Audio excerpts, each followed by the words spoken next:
So this is a 2014 ELR. Everything's pretty original in it. It works great. Love the car. The only thing I didn't like was the Q system. When I bought it, the very bottom of the screen, the touchscreen wasn't working. Eventually, after about a year of owning it, from 2022 to 2023, the whole screen quit working. So I went to buy a new one, found that they also have mods that let you have Android Auto as well. So took the dashboard apart, took the Q system out, replaced with a new one, bypassed a few systems, very easy to do with the cabling system that they give you in the kit, hooked up the mod to it. Initially had a hard time getting it to work because I thought that everything would run through its native stuff. So it would use the microphone that's already connected to the roof of the car, and that the output would go to the speakers automatically, and that's not the case in either one. So you have to run your own microphone, which is this little guy dangling down here now. I just kind of keep him back here. For whenever you make or receive phone calls, or if you're going to do Android Auto commands. And then there's the headphone jack auxiliary out on the mod itself. And then I just ran the cable down through here into the glove compartment here. And then everything works well. Some people have upgraded this to a higher powered USB so that your phone gets charged pretty quickly. I just use a fast charge cigarette lighter. And then just use the wireless option for the Android Auto, but you could use the wired version if you plug in there as well. And there's a USB connection in the back of the module for that reason, and that's what this is here, but I don't really use it. So the way you switch back and forth is just by holding down the home key for a few moments. So you can see this is the Android Auto view. You can go and get into all your different apps. Everything works great. Haven't had any issues with it. The GPS and everything works just as well as you'd expect it to. All the Android Auto commands work perfectly. The only problem I had with this mod was the Bluetooth was a little fuzzy. So whenever I'd have phone calls with people, they sounded a little fuzzy, and then my voice also sounded a little bit weird to them. And then it kept switching back after about 3 to 5 minutes. It would end up switching back to this automatically. And so sometimes it'd be right when I'm trying to figure out if I need to get over for an exit, whatever, and it'd switch off to this. Then I got to hold this down to switch back, get my bearings. So I ended up calling and letting them know. They're awesome to work with, ISS. And they sent me a replacement. So this here is the mod.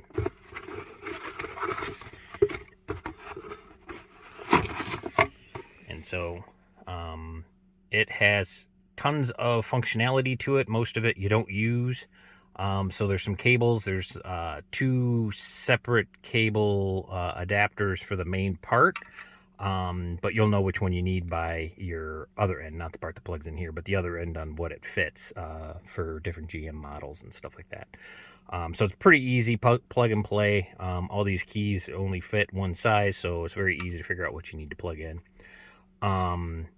And I will go over that in a little bit. So hopefully I won't have to replace very much this time. Last time, like I said, I replaced the whole stereo. This time I think I'm just going to replace the hub and hope that that's the only thing that's been messing up, because this is the Bluetooth and wire Wi-Fi plugs or antenna.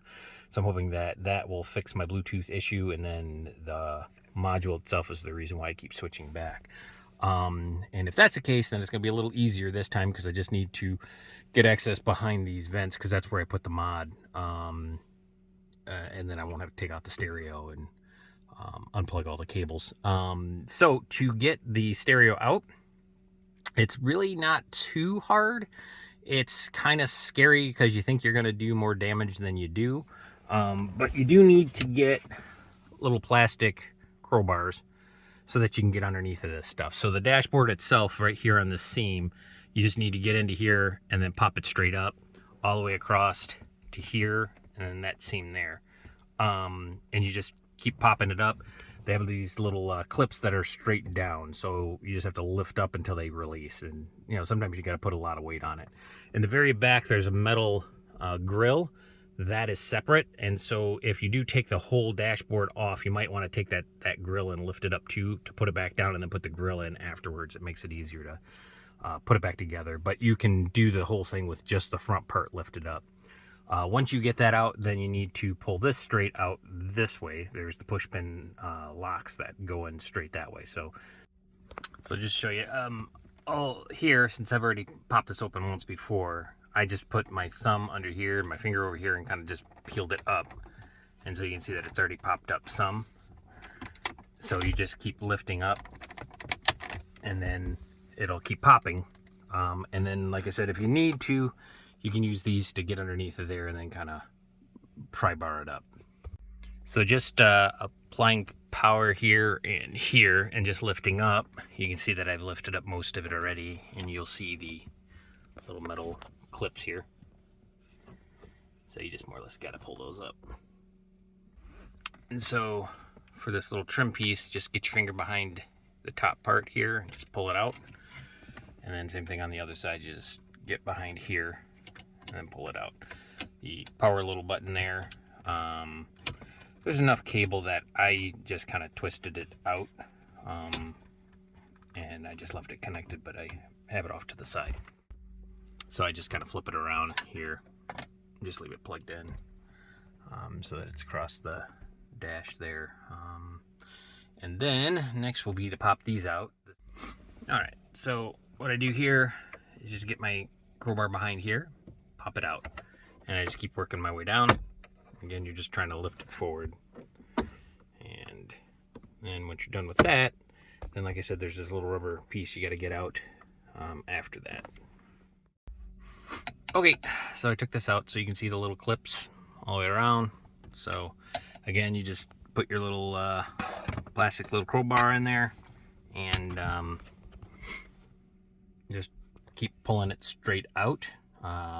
Obviously don't bend it back, but you just pop it out, kind of hang on to it while you move it down a little bit as you pop out the next part all the way around. So then once you have that done, take this little rubber tab out, alright, so I use my little crowbar-y thing to get this started over here, and then just pulled out the rest of it. So again, just two clips that you need to take out. And now you can get to the two bolts that are down here. So these two bolts here. And then once you get those out, then you can then pop this out and then spread it apart. Alright, so took out these two bolts here. They are, what I was using was a 9/32 bit to unscrew them. So you unscrew both of those, and then you can pull this out. And when you do, you got to notice that there's also the locking pins there that you'll have to pop this from underneath here out this way if you want to get this side off more. Then there's the bolt here, there's the bolt here. Once I took this one off, then you just start popping it up this way, and then take your little plastic crowbar in between this seam here and pop it up. And then pop it up as much as you can, because behind here you got to get to that bolt there. That's the hard part, because there's not much clearance if you don't. You need to almost wedge something in there to do that. And then once you get that bolt out, and then the bolt out over here, this piece here comes out. There's just a little wire clip that you need to take off to take this whole part out. That's actually where I have my mod, is underneath there, which I'll show you in a minute. And then you just remove all the screws around the frame, and then you can kind of wiggle it out. Then there's clips on both sides here. This one is on the outside, so you're going to smush it in this way to pull it out. This one, for some odd reason, on the video I watched, they were saying that it was on the outside, but it was on the inside for me to pull that one out. Then on the back side, there's two top pins where you squeeze the top of it and you pull out, just like that Ethernet cable. And the very bottom one has a kind of a top and a bottom clip that you more or less have to, actually it'll be this way, that you have to get some kind of like little baby screwdriver on the bottom of the top of it, so you lift it off the little nub and then you can pull it out. And then once you get that done, you can take out the stereo. Don't forget to open up your door and clean out anything you have in there. I had my car registration and stuff in there because the model that I got, you get a little bit off because you're sending back your queue that is busted so that they can refurbish it. So this way you don't send them your registration. Then once you have that out, most of this stuff was pretty self-explanatory. So there's the power cable in the back that you then plug in to this plug here. So it plugs into the power cable, plugs into the radio, and then there's like a T-shaped part, and that's this part here, has a little fuse in it, and then that plugs into this, and then there's the adapter that then plugs from here to here. And on the instructions, that's all it showed. It didn't show that you were going to plug this part in. But that's very important because if you don't plug this part in, the touchscreen doesn't work, which it didn't for mine. But again, I was just following the directions. It didn't show that. And then for the video output, an input where it sort of takes over your screen, that's what this cable's for, the blue one. So you snap it in there. And then this goes to the input-output from the radio, so that there's a micro USB that plugs into your radio, so that'll plug into that one, and then you have your secondary one that plugs in there, and then it routes it to here, so it sort of feeds the Android Auto through that. The other thing is everything was working, and I tried everything I could think of. There's a very large factory setting menu for this new Android Auto, which is mainly this. It serves so many different functions that it's not specific to the ELR, so that it has so many different settings from so many different people that have messed with it, and a lot of it's for Chinese model cars and things. So it's hard to say what you needed, and I was fiddling around with all of that because I couldn't get my sound to go through my speakers. Everything else worked. Bluetooth was connected to my car, and it still wouldn't go through there. I was able to get Android Auto working wirelessly, which it initially, whenever I bought it, it said it wouldn't work unless your car started with it.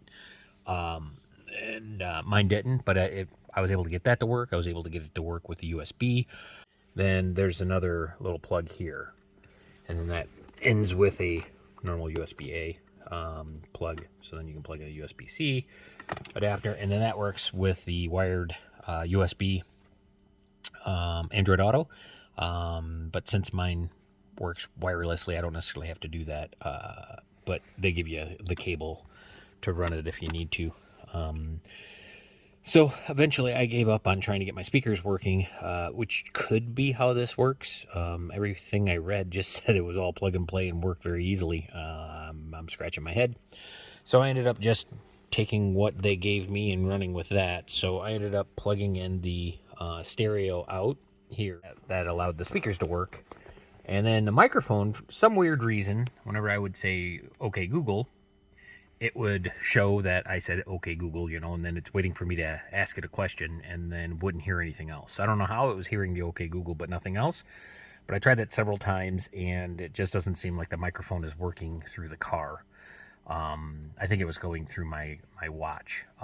So I turned off my watch, and then it really wasn't working hardly at all. So apparently, the speakers and the microphone do not come to this module. At least the one I have, unless there's something that I don't have set up right. So then I just plugged in the microphone, and I'm going to route that over here and then up, and then so it's hanging off my visor. And try to make that look as nice as possible.